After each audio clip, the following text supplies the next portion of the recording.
Bağışlayan və mehriban Allahın adı ilə salamlayıram sizi, dəyərli tamaşaçılar. Xoş gördük sizi Fatimiyyə günlərində.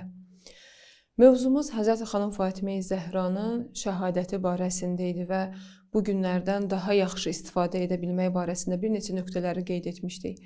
Eləcə də ötən dəfə biz Mədinədə Həzrət Zəhranın şəhadətindən sonra insanların rəftarları barəsində danışdıq ki, məhz Mədinə əhli eşitdikdən sonra ki, Həzrət Zəhra şəhadətə yetişib, özlərinə çox qəribə bir şəkildə əl qatırlar və başlayırlar ağlamağa, şivən salmağa və Həzrət Əli əleyhissalamın evinə doğru gəlirlər.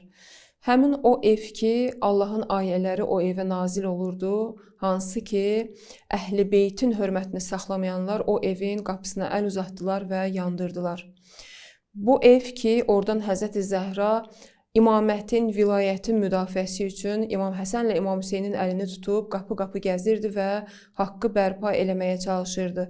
İnsanlara çatdırmağa çalışırdı. O zaman Mədinə əhli özünü yuxuya vurmuşdu və xanımın çağırışına heç bir cavab vermirdilər.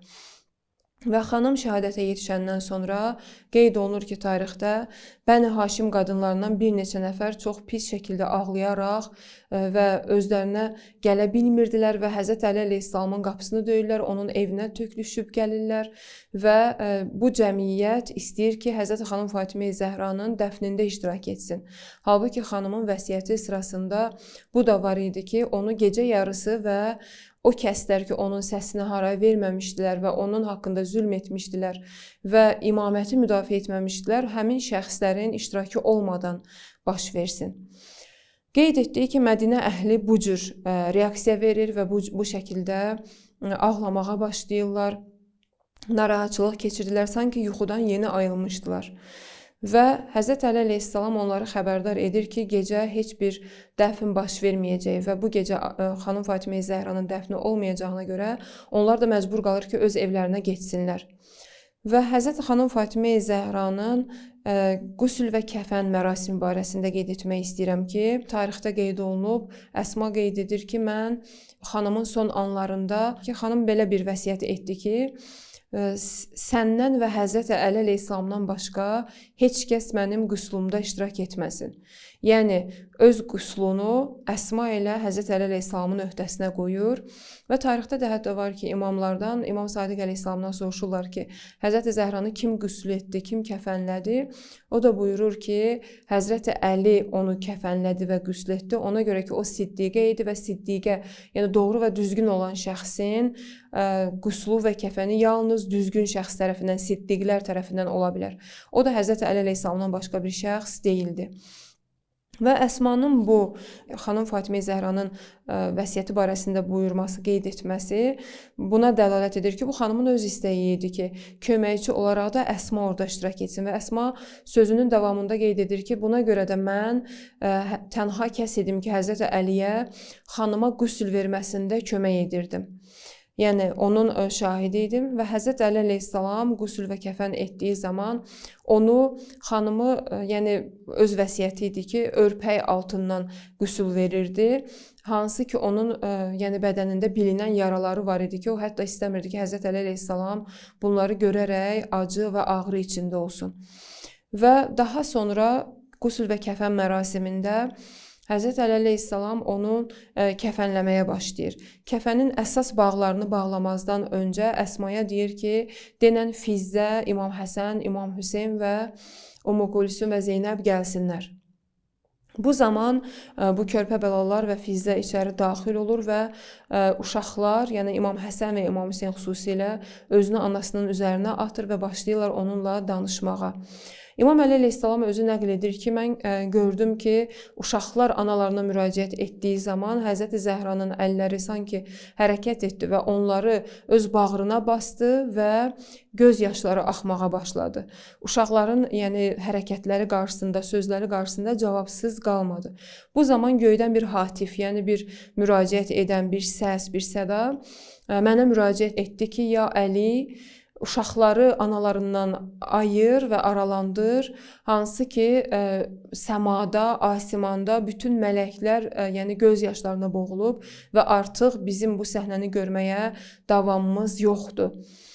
və Allah Taala Həzrəti Zəhranın görüşünün iştiyağındadır. Bu zaman Həzrət Əli əleyhissalam uşaqları ayırır anasından və onun kəfənini bağlayır və onu dəfn üçün hazırlaşdırırlar.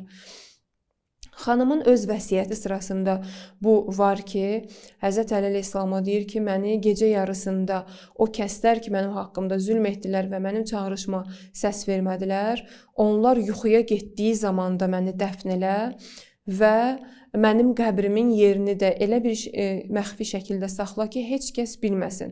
Məxfi deyəndə izahı tarixi faktlarda belə verilir ki, yəni torpağı elə düzləşdir ki, orada qəbir olunduğu bilinməsin.